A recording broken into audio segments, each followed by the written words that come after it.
बजरंग चौक मित्रपरिवार मंडळाने हळदी कुंकू कार्यक्रमाचे आयोजन मोठ्या धुमधडाक्यात केले।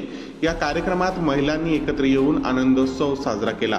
कुटुंब आणि समाजातील एकोप्याचे प्रतीक असलेल्या हळदी कुंकू समारंभात अनेक महिलांनी सहभाग घेतला।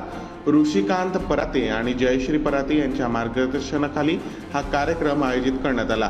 कार्यक्रमामुळे महिलांमध्ये सामाजिक एकजुटता व मैत्रीचा संदेश संक्षिप्त झाला। सहभागी महिलांना सन्मानित करून कार्यक्रम संपन्न झाला आहे। कार्यक्रम आयोजित करण्यात आहे त्या कार्यक्रमाबद्दल संदर्भात तुम्ही माहिती द्या। आज असं होतं, आपलं जे बायांच्या राहते हळदी कुंकूचं ते एकखट्टे एकत्रित कसं यायचं, तर या निमित्तानं हळदी कुंकूचा कार्यक्रम आपण आयोजित केलेला होता। त्यामध्ये बायांचे कॉम्पिटिशन आहे रोकडे जल्लोषतर्फे। रोकडे जल्लोष यांनी आम्हाला मदत केलेली आहे थोडी, आणि आपण पण ते इथले आहेत एरियातले, आम्ही 4-5 जण त्यांनी पण असं मिळून हा कार्यक्रम आयोजित केलेला आहे।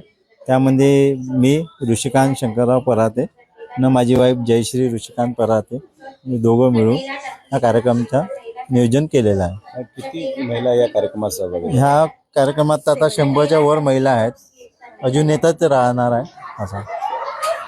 ताई, काय या उद्देश होता या कार्यक्रमाचा? काहीच नाही, माझा फक्त एकच उद्देश होता की बायांनी सगळ्यांनी मिळून थोडं बहुत एन्जॉय केलं पाहिजे, कारण की घरातल्या घरात बाया राहतात त्याच्यामुळे त्यांचं एन्जॉयमेंट बिलकुलच होत नाही। तर माझं हेच होतं की हाऊस वाईफ आहे, काही वेळ बाहेर निघतील तर त्यांचं छान एन्जॉयमेंट होईल, एकमेकीसोबत गप्पा गोष्टी होतील आणि एक दुसऱ्याला भेट होतील, बस। तुमचं नाव? जयश्री ऋषिकांत पराते। मिस्टरांचं नाव? ऋषिकांत पराते।